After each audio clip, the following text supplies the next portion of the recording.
everybody? It's your boy Michael back with another episode of Bald Headed Chronicles.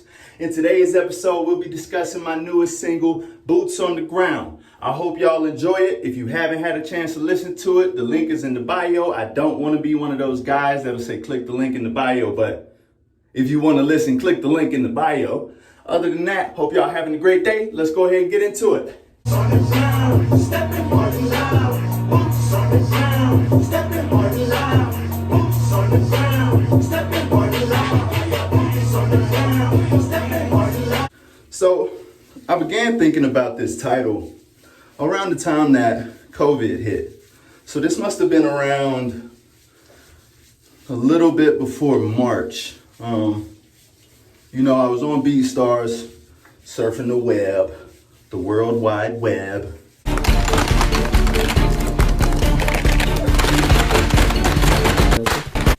Checking out some beats.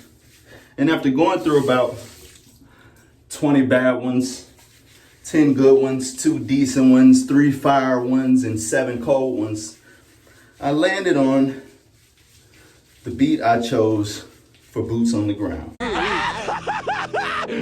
Finally!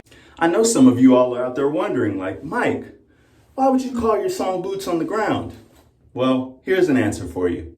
Boots on the ground is typically a phrase that is used to convey war, push ahead, fight, courage, triumph. When COVID hit, no one understood what this was. So I began crafting this song around the thought process of how can people continue to move? How can I help people continue to move, enjoy the days, even though things may be crazy and chaotic? What can I put on the table that allows somebody to be free for even 3-4 minutes? It's the significance to be able to push through something.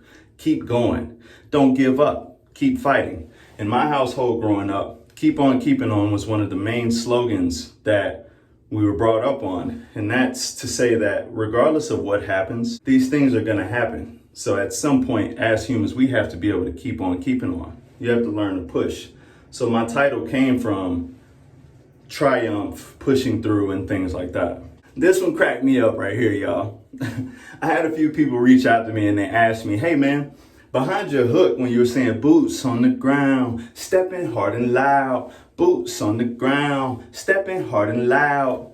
They were saying, why did you put do your dance on that hoe? Do your dance. Do your dance on that hoe. Do your dance. They were wondering why I put that in there. The best explanation I could come up with is that in Montgomery, if you're one of the kids who grew up dancing or, even goofing off in class, whatever it may be, if you were one of the funny people or whatever, oftentimes in our culture, people will hype you up. So things like do your dance, do your dance, do your dance, or things like yeah, get it, yeah, yeah, get it, yeah, yeah, get it, yeah. Those things like that are just like little hype terms. All they do is influence the actual movement. A lot of people, you may feel something, but that hype man or those people that hype you up, it's nothing like it, man. That energy is crazy. So I built that into the song so that if there ever was a point where a crowd of people happened to be rapping that song at a party or something like that, half could be saying, do your dance on that hoe, do your dance. And the other half could be saying, boots on the ground, stepping hard and loud, or whatever way they want to do it. I walk in this bitch, I'm dipping hard, my drip could pick me up. Tim's on extra crisp, I'm stepping hard, my feet look big as fuck. Tim's on extra crisp, I'm stepping hard, my feet look big as fuck. Look. Okay, look. Hey, man, I don't know if y'all from the north, wherever you from, man. If you ever wore boots, or if you can go back to some of the first time you was getting your boots, then you know exactly what I mean when I say my feet look big as... Damn, he must have been in the riots looting. Grab them shoes. He was the last one to get some, though. Majority of the time when I go into the store and I'm looking at boots or shoes, I have a severe problem with, my feet looking too big in the shoes. Growing up, The last thing you want to hear walking through the hall or wherever you is what up, boat? Now it's cool because we got a little yachty. Back then, if you had on the boats, that means it was bad. It was bad. That's just a reference to me literally laughing at myself in my younger days and how many problems I had picking out my shoes. I would sit there and just stare at them like this.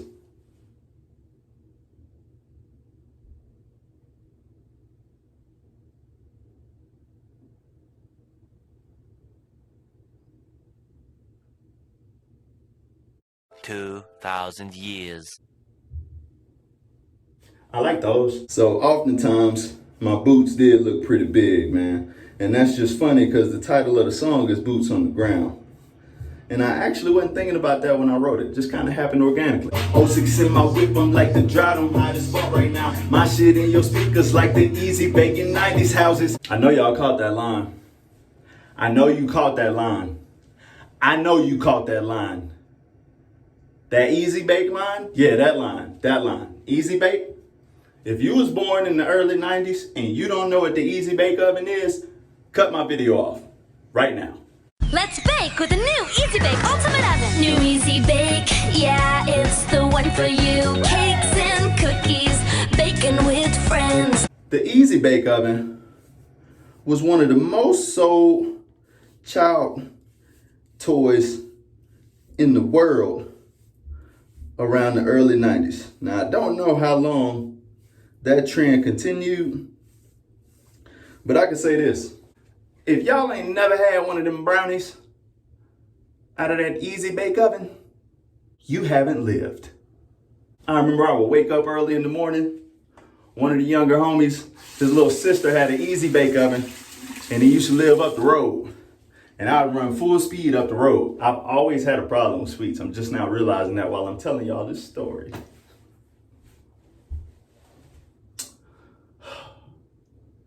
I ain't never figured that one out. I still love cookies. It's cool. But I used to run up the hill, man. He'd be like, what up, Mike? I'm like, yeah, cool. Y'all got the Easy Bake Oven? What y'all trying to make today? I should have been a chef. God damn. I'm big, I've been this way since I was little. Carry chills, all my niggas know what's up. All my niggas know the deal. All my niggas work the bus. All the teachers told me chill. Now I'm all grown up and I ain't listening to you still. Now I'm like so what? Now niggas live with kids. That one was also a tough one for me. When I said that, all the teachers told me to chill. I was not lying. Now, don't get me wrong. I was never a bad kid or anything like that. Whatever you want to call a bad kid. I was just like super hyper. Like super hyper, dude. And I don't think my teachers liked it much. But now that I'm older, I had to put that in that song because I realized that's me. I've always been hype. I am hype. I wake up hype. I go to sleep hype. I have certain thoughts when I space out that are hype. My dreams are hype. I'm a hype dude. I can be calm. I have a calm side, but I'm hype. And that was the problem back in school. It wasn't that I was bad, that I was hype. Okay. So I realized that's something I don't have to change. That's me. That's always been me. If anything, I need to cultivate that. That way I can bring you all more bangers that get you up and moving. And moving.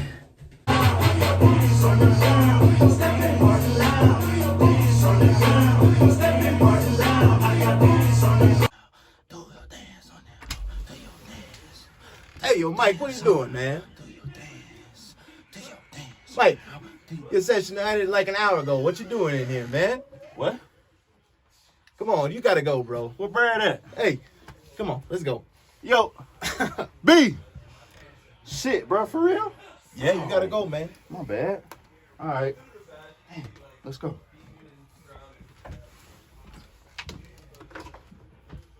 I love that so much. Shout out to my boy Johnny. Came through in the clutch with that one. I've always felt that in music, people try and convey certain things that truly aren't them.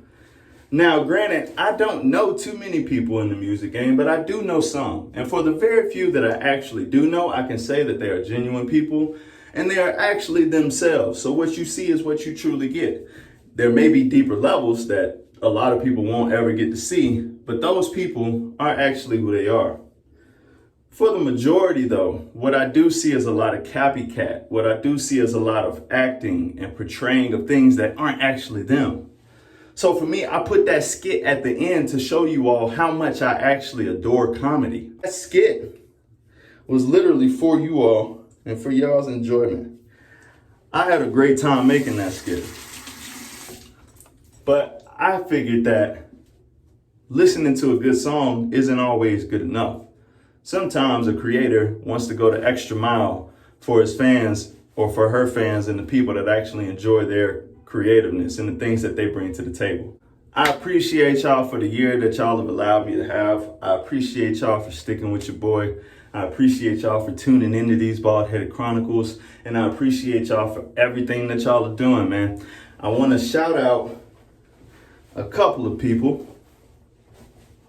Channing, thank you for all of your honesty and help towards certain things that I'm doing. My boy Vince, appreciate you, dog, for always, reaching out to me, checking on your boy, talking about the music and everything. Kenny G, what up? Shard, what up? Slight, what up? Reggie, what up?